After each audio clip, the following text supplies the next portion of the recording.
आपको ज्ञानवर्धक और मोटिवेशनल वीडियोस।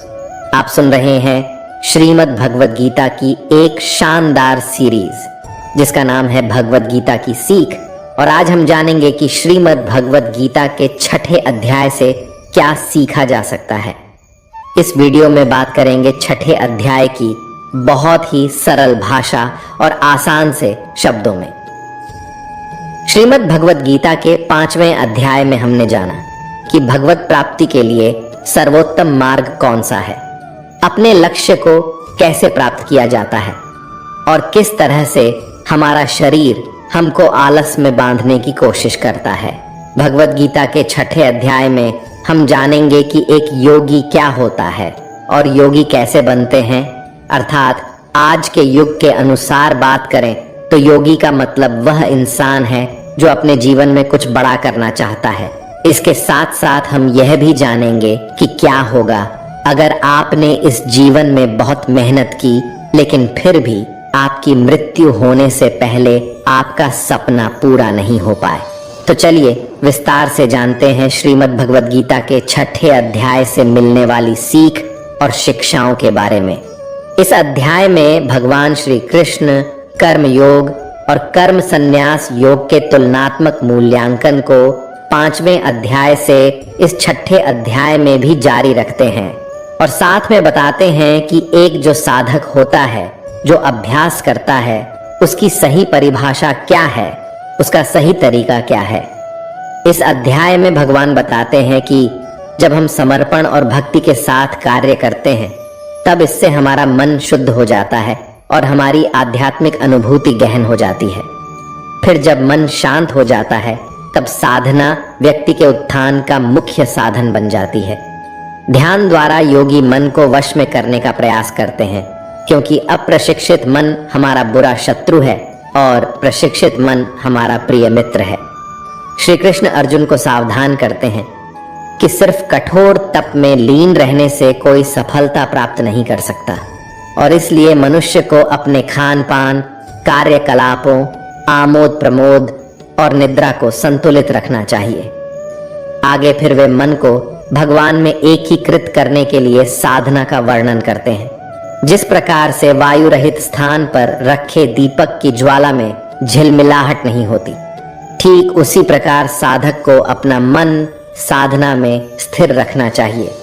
वास्तव में मन को वश में करना कठिन है, लेकिन अभ्यास और विरक्ति द्वारा इसे नियंत्रित किया जा सकता है। इसलिए मन जहां कहीं भी भटकने लगे तब हमें वहां से इसे वापस लाकर निरंतर भगवान में केंद्रित करना चाहिए। जब मन शुद्ध हो जाता है तब यह अलौकिकता में स्थिर हो जाता है। आनंद की इस अवस्था को समाधि कहते हैं, जिसमें मनुष्य असीम दिव्य आनंद प्राप्त करता है। इसके पश्चात अर्जुन उस साधक के भाग्य के संबंध में प्रश्न करता है जो इस मार्ग का अनुसरण करना आरंभ तो करता है लेकिन अस्थिर मन के कारण लक्ष्य तक पहुंचने में असमर्थ रहता है। श्री कृष्ण उसे पुनः आश्वस्त करते हैं कि जो भगवत प्राप्ति के लिए प्रयास करता है बुराई कभी उस पर हावी नहीं हो सकती। भगवान सदैव पूर्व जन्मों में संचित हमारे आध्यात्मिक गुणों का लेखा जोखा रखते हैं और अगले जन्मों में उस ज्ञान को पुनः जागृत करते हैं ताकि हमने अपनी यात्रा को जहां से छोड़ा था उसे वहीं से पुनः आगे जारी रख सकें। अनेक पूर्व जन्मों से अर्जित पुण्यों और गुणों के साथ योगी अपने वर्तमान जीवन में भगवान तक पहुंचने में समर्थ हो सकता है।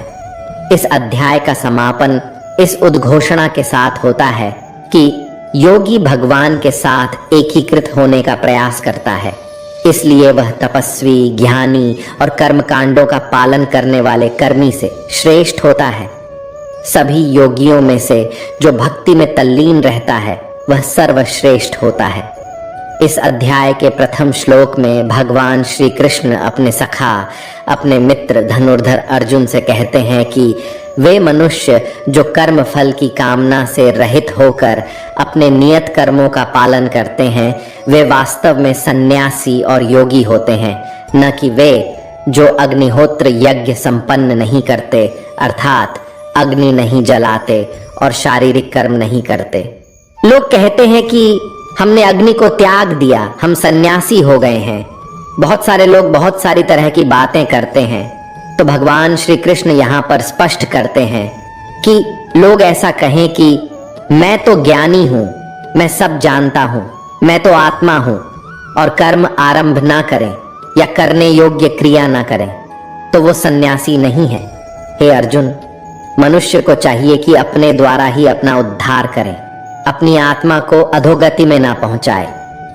श्री कृष्ण कहते हैं, केवल अपने सांसारिक कर्मों को त्यागने वाला ही योगी नहीं होता, बल्कि जो व्यक्ति करने योग्य सब कर्मों को करता हुआ उनके फल का लालच नहीं करता, वही असली योगी कहलाता है।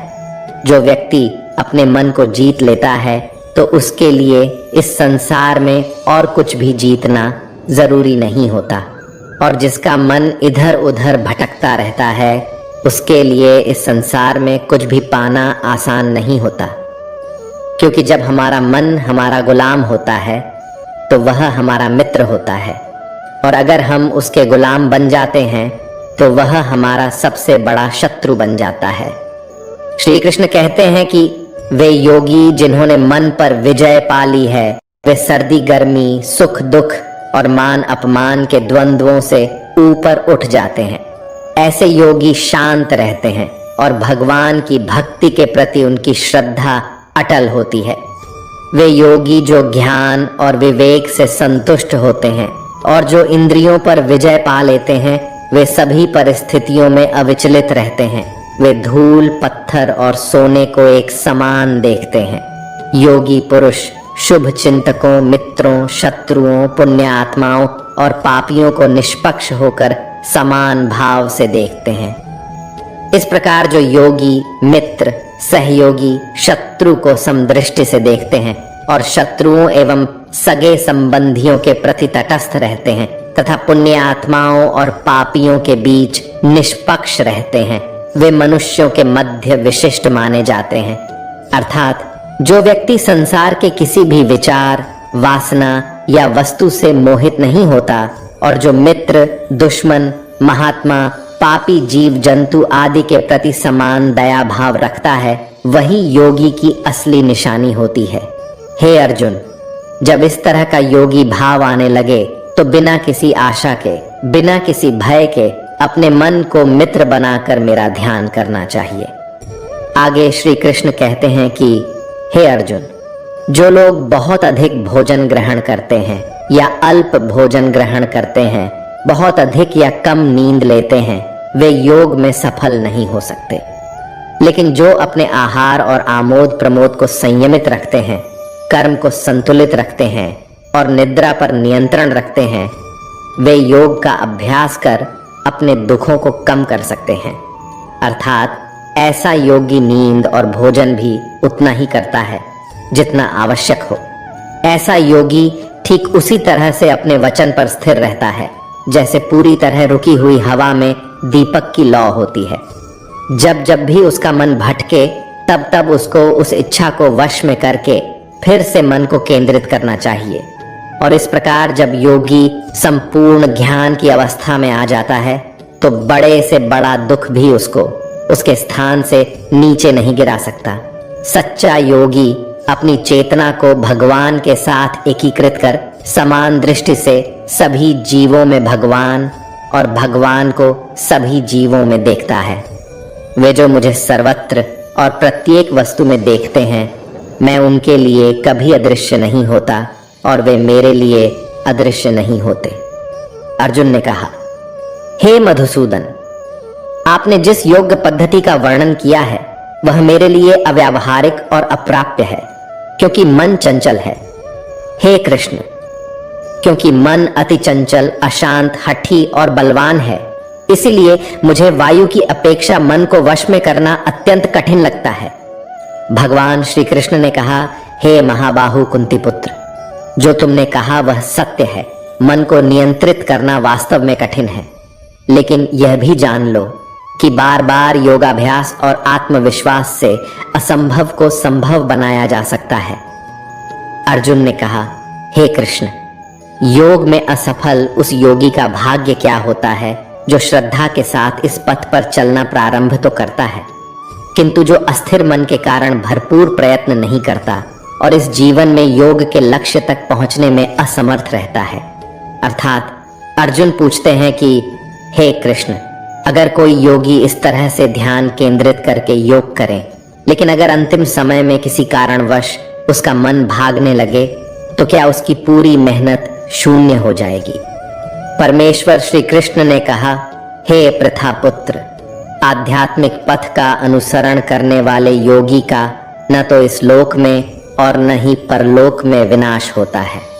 मेरे प्रिय मित्र, भगवत प्राप्ति के मार्ग पर चलने वाले को बुराई पराजित नहीं कर सकती। असफल योगी मृत्यु के पश्चात पुण्य आत्माओं के लोक में जाते हैं। अनेक वर्षों तक वहां निवास करने के पश्चात वे पृथ्वी पर कुलीन या धनवानों के कुल में पुनः जन्म लेते हैं, अथवा जब वे दीर्घ काल तक योग के अभ्यास से उदासीन हो चुके होते हैं, तब उनका जन्म दिव्य ज्ञान से संपन्न परिवारों में होता है। संसार में ऐसा जन्म अत्यंत दुर्लभ है। अर्थात श्री कृष्ण ने कहा, नहीं अर्जुन, निरंतर परमात्मा की तरफ बढ़ना हर आत्मा का अधिकार है। अगर किसी कारणवश वह योगी आत्मयोग की राह से विचलित हो भी जाता है, तो भी उस योगी को पुण्य पुरुषों के लोक में कई वर्ष सुख और आनंद मिल जाता है, और वहां पर वह ध्यान भ्रष्ट योगी भी सुखमय समय बिताकर फिर से किसी पुण्य आत्मा के परिवार में जन्म ले लेता है, और इस तरह से उस आत्मा की यात्रा वहीं से शुरू हो जाती है जहां पर उसने पिछले जन्म में समाप्त की थी। और इस प्रकार से उसे एक नया रूप, नया जीवन परमात्मा से मिलन के प्रयत्न के लिए फिर से मिल जाता है। अर्थात उसका पिछले जीवन में किया गया योग बेकार नहीं जाता, बल्कि लगातार प्रयत्न करने वाला योगी किसी जन्म में अपने जीवन चक्र से मुक्त होकर परमात्मा में विलीन हो जाता है। एक योगी तपस्वी से, ज्ञानी से और सकाम कर्मी से भी श्रेष्ठ होता है। अतः हे अर्जुन, तुम सभी प्रकार से योगी बनो। सभी योगियों में से जिनका मन सदैव मुझ में तल्लीन रहता है और जो अगाध श्रद्धा से मेरी भक्ति में लीन रहते हैं, उन्हें मैं सर्वश्रेष्ठ मानता हूं। मित्रों, श्रीमद् भगवद गीता के इस अध्याय से यह सीखने को मिलता है कि हर वह इंसान जिसकी आंखों में कुछ बड़ा करने का सपना होता है, उसको अर्जुन की तरह ही एक योगी बनना चाहिए। योगी वह इंसान है जो पूरी तरह से अपनी भावनाओं या इमोशंस को संतुलित रखता है, जो हमेशा अपने लक्ष्य को पूरा करने के लिए मेहनत करता है। लेकिन दोस्तों, जिंदगी का किसी को पता नहीं होता। अब प्रश्न यह उत्पन्न होता है कि यदि कोई इंसान उसके सपने पूरे होने से पहले ही मर जाए, तो उसकी तो मेहनत किसी काम की ना रही और सपने सपने ही रह गए। परंतु यहाँ पर एक बहुत ही सीक्रेट बात भगवान श्री कृष्ण ने इस अध्याय में ये बताई है कि अगर आप मेहनत कर रहे हो और आपने बहुत अनुभव प्राप्त कर लिया है, बहुत नॉलेज हासिल कर ली है, लेकिन फिर भी आपको मंजिल नहीं मिली और किसी कारण की वजह से परमात्मा ना करें ऐसा हो, पर आपकी मृत्यु हो जाती है या अपने सपनों के लिए मेहनत करते करते बूढ़े होकर मर जाते हैं, तो इस परिस्थिति में चाहे आपको जीते जी फल मिले या ना मिले, लेकिन मरने के बाद में आपको स्वर्ग में अपने कर्मों के अनुसार पूरा सुख मिलेगा।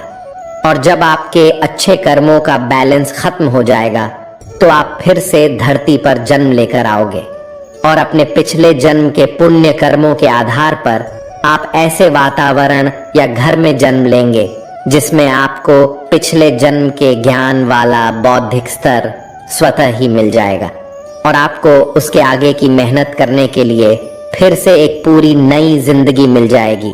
इस प्रकार ऐसा व्यक्ति और अधिक परिश्रम करके अपने परम लक्ष्य को प्राप्त कर मोक्ष को प्राप्त करता है। मित्रों, मैं आशा करता हूं कि आपने इस वीडियो से बहुत कुछ सीखा होगा। वीडियो को लाइक और शेयर करके कमेंट में जय श्री राधे कृष्ण लिखना ना भूलें और ऐसे ही ज्ञानवर्धक वीडियोस पाने के लिए हमारे चैनल को सब्सक्राइब करके घंटी जरूर बजा दें। भगवान श्री कृष्ण आपको हमेशा प्रसन्न रखें। जय श्री राधे कृष्ण। राधे राधे।